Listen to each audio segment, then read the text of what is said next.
Hello students, are you searching for perfect concept school? Don't worry, here is a channel, Future Knowledge Bank.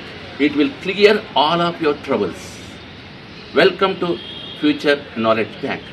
Here I am going to give the not only the knowledge of one subject, you can get each and every subject for your best career. Are you ready? And today I am going to give the one concept here, human eye and colorful world. In this, I want to give the structure of human eye. First part of the human eye is cornea. What is the importance of the first part of the cornea means? It is the only one part, we'll say that one, eye donation. Eye donation in the sense, when you are donating the eye, only the cornea part will be donated to the blind people who can get life of the world. See, why I am taking this importance of the eye means because this interesting world is having so many colorful miracles. So now, first comes the point is cornea. Cornea, the first layer, which is a transparent and perfect protective vision. And we can see thereafter pupil. Pupil is a part where the light enters into the human eye. Whenever you are seeing the huge object, light will go larger amount. When you are observing the small amount, the light will be little and little and little. So that the third part, iris. It is a manager and a control part of the pupil. How much amount of the light has to be enter and how much light to be not to enter in human eye. So that this is the two parts. And the next part of the eye is retina. Before going to say the retina, I am going to say that one. First, cornea, iris and pupil, which is the one passage where the light enters in our eye. Thereafter we are having a crystal convex lens. From the crystal convex lens to retina, which we call the screen of human eye. Screen of human eye, 2.50 centimeters is the distance will be there. 2.50 centimeters distance will be there.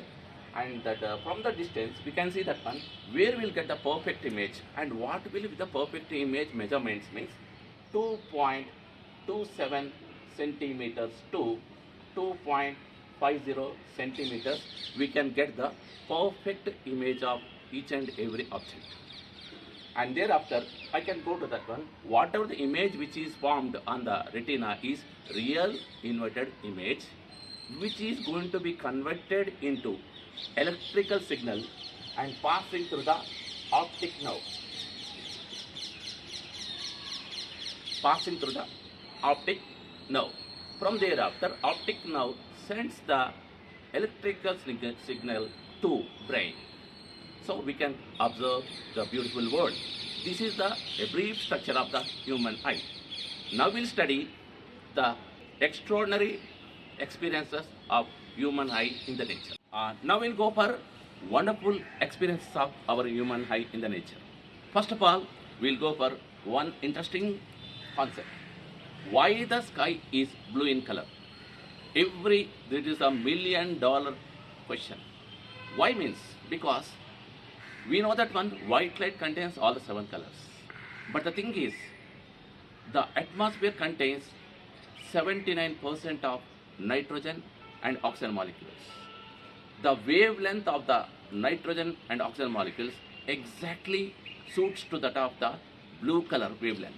So, the blue color is going to have a journey with oxygen nitrogen molecule till our eye.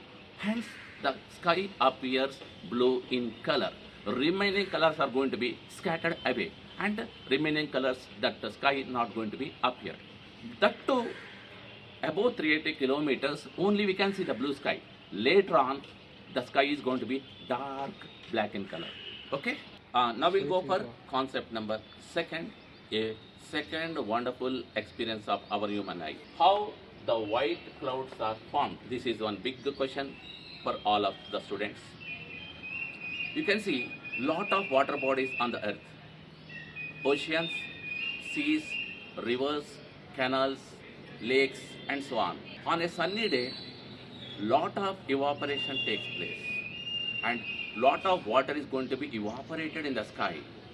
The water droplets are going to be stuck in the sky, and whenever the sun rays are going to be passed into the light water droplets, immediately the water droplets are receiving complete white light of the sun rays. So wherever which of the area the water droplets are stuck, and what kind of the shape the water droplets are stuck, same kind of shape we are going to see the white cloud. White cloud is different in shape. Some people will say the white cloud is having one Sivalingam, the white cloud is having Jesus Christ, and this kind of things the people will they will go for some sort of the moral things. But the thing is, that is the shape the water droplets are stuck in the sky, and whenever the sun rays are passing through the water droplets having the capacity to hold the sun rays and accept the sunlight of white color, so white clouds are formed. This is the concept and beautiful experience of the second one. Now we'll go for the wonderful experience number 3. Why that morning sun and evening sun appears red in color? That means during sunrise and sunset, why the sun appears red in color, not in the other time. Here is one interesting point is there here. The blue color is having smaller wavelength, it scatters all the way. But yellow and red color, they are not going to be scattered in the atmosphere. That will travel and take a journey along with the sun rays until the reaching of our human eye. So morning and evening, a wonderful red color sun we can enjoy, and we will feel that one. It is a miracle. It is not at all miracle. According to the angle which is present in the air molecules, exactly passes the yellow and red color light. So the morning sun and evening sun appears a beautiful red. That is concept number 3. Number 4. Why we are having 2 eyes, even though we can see with a single eye complete nature? That means we know it very well. Because of the having the single eye, we can able to see each and everything else, but one flat structures, and it covers 150 degrees wider length. But even we having the 2 eyes, one magic trick is here. The 2 eyes can able to cover the 180 degrees wider field of view. The single eye covers 150 degrees wider field of view. Because of this 180 degrees wider field of view, with the help of the 2 eyes, we can see 3-dimensional pictures of each and every object. So God is decided to design 2 eyes for us, not a single eye.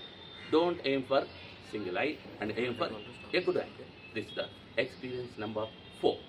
Come to the point of next wonderful experience of our human eye.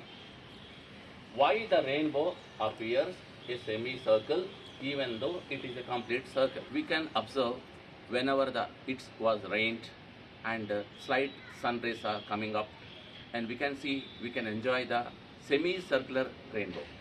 Semicircular rainbow. How? Actually, it is rainbow is circular or semicircular? This question will arise. The question answer is rainbow always in circular in shape, but the humans are standing on the ground.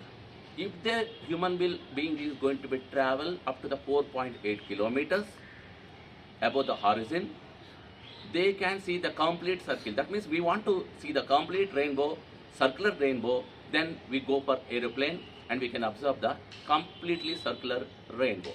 That is due to the origin length of the earth. Comes the point of the last one. All can see the clearly even in the darkness.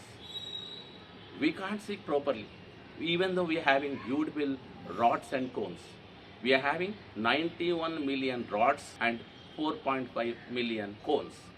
Rods will give the brightness of the visual effects, and the cones will give colorful appearance of the nature. So we are lucky enough, all the animals are not having this kind of best gift from the God. For example, all the animals can able to see only black and white, but human being can enjoy each and every color on the nature. Especially the dog and cats, they can see blue and green color because they are having some sort of the cones. But the remaining other animals, they are not having good bit number of the cones to identify, to recognize the colors of the nature. So we are having good amount of the rods and cones to enjoy the colorful world. So, and we can see, we can enjoy the most colorful situation on the earth. Coming to the point of the concept of this, why the owl can see even clearly in the darkness. The reason is the owls are having large eyeballs that we call orbs, O-R-B-S. They can collect the little amount of light, they can maximize the light into large extent, they can enjoy, they can go very freely in the even any sort of the darkness. So that is the gift of the owls, what they are having large, big size of orbs in their eyeball. So owls can see clearly even in the darkness. So we'll come back to the next video with many more wonders. Till now, are you enjoying my concepts? Are you going to enjoy my concepts? Means you can subscribe and encourage me. I will give more wonders in front of you. So subscribe and like. I am from Future Knowledge Bank.